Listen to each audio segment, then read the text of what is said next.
Can any of you speak to office? I think office, the asset class is on a lot of people's minds. What are we going to do? That's, are we going back? Are we not? Half going back?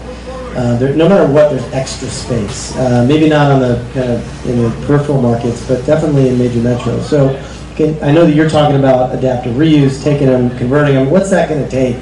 I know that in order to make an apartment out of an office, it's quite a bit of gutting and reconstruction. So what's the future of office? What's that look like? Anybody want to speak to that?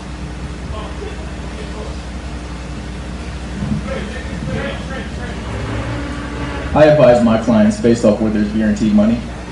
So again, when I broke down the numbers for the state budget, those are guaranteed dollars. So if I have a client that's looking to develop something that's mixed use related and there's a commercial component, I advise them to look at schools, healthcare industry, childcare, recession-proof industries, guaranteed funding no matter who shows up or who doesn't show up in terms of a customer. Sound business investment. And so there's been clients who I've had who similar has kind of tried to build this live workspace dynamic.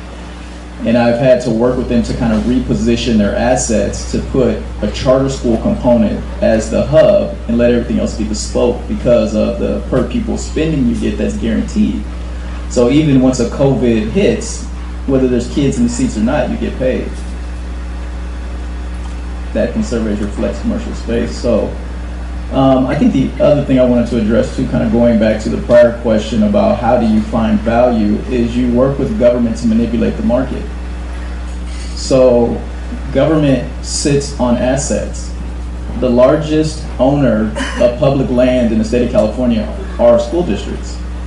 There are over 1,100 school districts in the state of California. They all earn surplus property. I have a client who just got 10 acres of land in Riverside for $1,500 because the school district made a political decision that it had nothing else to offer the project, and that this developer, because it created the right scenario, brought community, brought other assets and support with them.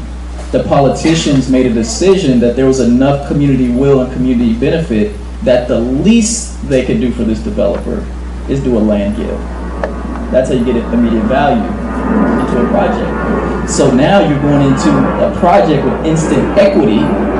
You then also help de-risk because you have collateral that can be leveraged for other private dollars. So I think it's just creativity, which again, that people who, like myself and others, this is what we live, eat, and breathe, right? Is how to reposition and to help government think differently, because in this era of elected officials, they don't have the same training as some of their predecessors. Some of the elected officials we see today are actually learning on the job. So some of the things I'm sharing with you all, I'm actually schooling elected officials who actually are already sitting in the seats, which is part of the problems you're experiencing, right? See, the Rams, they can hire individuals like myself and others who can do that on their behalf.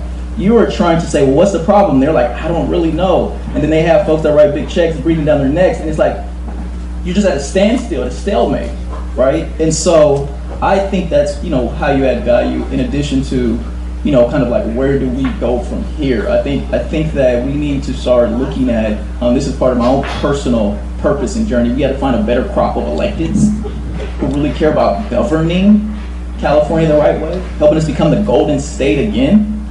And then that takes creativity, it takes courage, it takes boldness. And I think it takes people who care about the long game, not just about their own self-interest.